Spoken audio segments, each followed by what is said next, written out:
Date ba yan? Date, di pa yan yan. Di pa yan. Yan yung amount sa baba. Yan. July 26 due date. Sige. Tandaan lang guys. Up.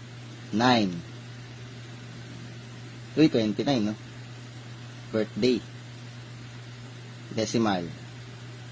Up. 5. Mukhang na 9 na yung sunod 8. Ay, 3.